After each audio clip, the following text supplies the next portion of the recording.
জানিয়ে দিব বাংলার সর্বশেষ আপডেট সংবাদ। শুরুতেই সংবাদ শিরোনাম। শুরুতেই জানিয়ে দেব মিরপুরে আগুনের ঘটনায় 9 জনের লাশ উদ্ধার, বিস্তারিত থাকছে প্রতিবেদনে।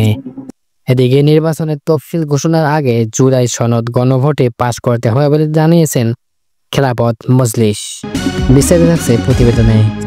আরও জানিয়ে দেব মিরপুরে আগুনে 9 জনের লাশ উদ্ধার, এখনো তল্লাশি চলছে, বিস্তারিত থাকছে প্রতিবেদনে। এদিকে নর্থ সাউথ বিশ্ববিদ্যালয়ের শিক্ষার্থী অপূর্ব পাল 5 দিনের রিমান্ডে, বিস্তারিত থাকছে প্রতিবেদনে। এবং সর্বশেষ জানিয়ে দেব এমপিও ভুক্ত শিক্ষক কর্মচারীদের সচিবালয়মুখী মিছিলে পুলিশের বাধা, বিস্তারিত থাকছে প্রতিবেদনে। এতক্ষণ শুনছিলেন সংবাদ শিরোনাম, এবারে বিস্তারিত। রাজধানীর মিরপুরে শিয়ালবাড়িতে একটি পোশাক কারখানা ও একটি রাসায়নিকের গুদামে আগুনের ঘটনায় 9 জনের লাশ উদ্ধার করা হয়েছে। আজ মঙ্গলবার বিকেল 4:15টার দিকে ফায়ার সার্ভিসের মিডিয়া সেলের কর্মকর্তা তালহা বিন জসিম প্রথম আলোকে এই তথ্য নিশ্চিত করেছে। তালহা বিন জসিম বলেন, আগুনের ঘটনায় 9 জন নিহত হয়েছেন, নিহতদের সংখ্যা বাড়তে পারে। লাশগুলো পোশাক কারখানা থেকে উদ্ধার করা হয়েছে বলে জানান তালহা বিন জসিম। তিনি বলেন, লাশগুলোর কারখানার সামনে রাখা হয়েছে, পরবর্তী আইনগত প্রক্রিয়ার জন্য লাশগুলো পুলিশের কাছে হস্তান্তর করা হবে। তালহা বিন জসিম বলেন, পোশাক কারখানার পাশেই রাসায়নিক গুদাম, সেখানে আগুন লাগে, সেখান থেকে আসা ক্ষতিকর গ্যাসে এই মানুষগুলোর মৃত্যু হয়েছে বলে প্রাথমিকভাবে ধারণা করা হচ্ছে। আগুন নিয়ন্ত্রণে ফায়ার সার্ভিসের 12টি ইউনিট কাজ করছে বলে জানান তালহা বিন জসিম। আজ দুপুর 12:15টার দিকে এই আগুন লাগে। ফায়ার সার্ভিস জানায়, পোশাক কারখানাটি 7 তলা বিশিষ্ট রাসায়নিকের গুদামে ব্লিচিং পাউডার, প্লাস্টিক, হাইড্রোজেন পার অক্সাইড ছিল। এদিকে নির্বাচনের তফসিল ঘোষণার আগে জুলাই সনদ গণভোটে পাশ করতে হবে জানালেন খেলাফত মজলিস। খেলাফত মজলিসের মহাসচিব আহমেদ আব্দুল কাদের বলেছেন, সংসদ নির্বাচনের তফসিল ঘোষণার আগে জুলাই সনদ গণভোটে পাশ করতে হবে। একই সঙ্গে তিনি বলেন, প্রাথমিক বিদ্যালয়ে ধর্মীয় শিক্ষক নিয়োগ দিতে হবে, ফেসিবাদী শক্তি ও তাদের দোষরদের বিচার করতে হবে।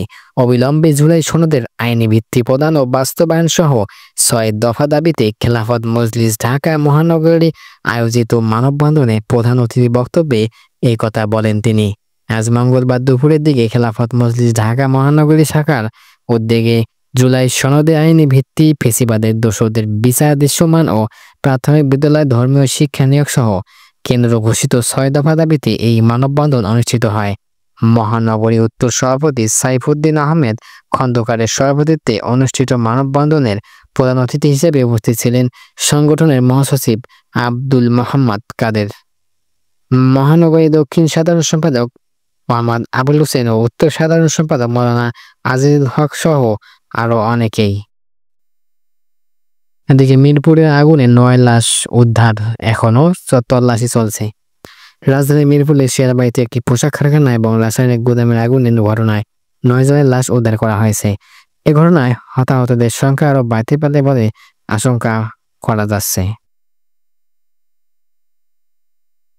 বিকেলে ঘটনাস্থলে ফায়ার সার্ভিসের পরিচালক অপারেশন ও maintenance lieutenant colonel Mohammad Tajul Islam Chowdhury সাংবাদিকদের বলেন, তল্লাশি অভিযান এখনো চলমান রয়েছে। পাশে যে কেমিক্যাল গোডাউন রয়েছে সেখানে এখন আগুন জ্বলছে, এটা খুবই ঝুঁকিপূর্ণ, ওখানে কাউকে যেতে দিচ্ছি না। আমরা সর্বোচ্চ প্রযুক্তি দিয়ে ড্রোন দিয়ে এসব কার্যক্রম করছি। সাংবাদিকদের এক প্রশ্নের জবাবে ফায়ার সার্ভিস এই কর্মকর্তা বলেন, আগুনের সূত্রপাত এখনো জানা যায়নি। যারা শুরুতে আগুন নেভাতে এসেছেন তারা রাসায়নিকের গুদাম ও গার্মেন্টস দুই দিকেই আগুন রেখেছেন। কয়েকজন প্রত্যক্ষদর্শী জানিয়েছেন, 3 তলা পোশাক কারখানার নিচতলায় ওয়াশ ইউনিট রয়েছে, সেখানে প্রথম আগুন আগে লাগে। সেই আগুন পাশে রাসায়নিকের গুদামে ছড়িয়ে পড়লে সেখানে বিকট শব্দে বিস্ফোরণ ঘটে এবং আগুন 3 তলা পোশাক কারখানায় সর্বত্র ছড়িয়ে পড়েছিল। এদিকে নর্থ সাউথ বিশ্ববিদ্যালয়ের শিক্ষার্থী অপূর্ব পাল 5 দিনের রিমান্ডে। পবিত্র কোরআন শরীফ অবমাননার অভিযোগে গ্রেপ্তার নর্থ সাউথ বিশ্ববিদ্যালয়ের শিক্ষার্থী অপূর্ব পালকে 5 দিনের রিমান্ডে জিজ্ঞাসাবাদ করার অনুমতি দিয়েছেন আদালত। পুলিশের আবেদনের পরিপ্রেক্ষিতে ঢাকা চিফ মেট্রোপলিটন ম্যাজিস্ট্রেট আদালত আজ মঙ্গলবার আদেশ দেন। প্রথম আলোকে এ তথ্য নিশ্চিত করার জন্য ঢাকা মহানগর পুলিশের অপরাধ তথ্য বিভাগের পরিদর্শক এসআই জাকির হোসেন বলেছেন, অপূর্ব পালকে আজ আদালতে হাজির করে 10 দিন রিমান্ডে নিয়ে জিজ্ঞাসাবাদ করার আবেদন পুলিশ। শুনানি নিয়ে আদালত তার 5 দিনের রিমান্ড মঞ্জুর করে। এর আগে 4 অক্টোবর মধ্যরাতে রাজধানীর বসুন্ধরা আবাসিক এলাকা থেকে অপূর্বকে গ্রেপ্তার করা হয়। পরদিন তাকে কারাগারে পাঠানোর আদেশ দেন আদালত। এদিকে 3 দফা দাবিতে আন্দোলনরত এমপিভুক্ত শিক্ষক কর্মচারীদের সচিবালয়ে অভিমুখী মার্চ আটকে দিয়েছে পুলিশ। আজ মঙ্গলবার বিকেল 4:30টার দিকে হাইকোর্ট মোড়ে পেছালো পুলিশ কর্মচারীদের বাধা দেয়। এর আগে বিকেল 4টা থেকে কেন্দ্রীয় শহীদ মিনার থেকে মার্চ সচিবালয় শুরু করেন এমপিভুক্ত শিক্ষক কর্মচারীরা।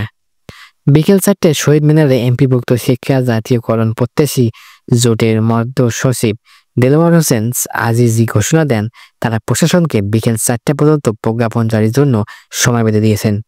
কিন্তু প্রজ্ঞাপন জারি না করায় এখন তার সচিবালয় অভিমুখে মার্চ কর্মসূচি শুরু করবেন। এই শিক্ষক নেতাদের ঘোষণার পরস্পরই অবস্থানরত শিক্ষক কর্মচারীদের শহীদ মিনার থেকে দোয়েল চত্বর হয়ে সচিবালয় অভিমুখে যাত্রা করেন। তবে মিছিলটি হাইকোর্টে মোড়ে এলে পুলিশ তার বাধা দেয়। হাইকোর্ট মোড়ে পুলিশের ব্যাপক উপস্থিত দেখা গেছে। হাইকোর্ট মোড় ও শিক্ষা ভবনের সামনে পুলিশ 2 স্তরের ব্যারিকেড স্থাপন করেছে। শিক্ষা ভবনের সামনে পুলিশের 2টি জলকামান ও 2টি সাজোয়া যান মোতায়েন হয়েছিল।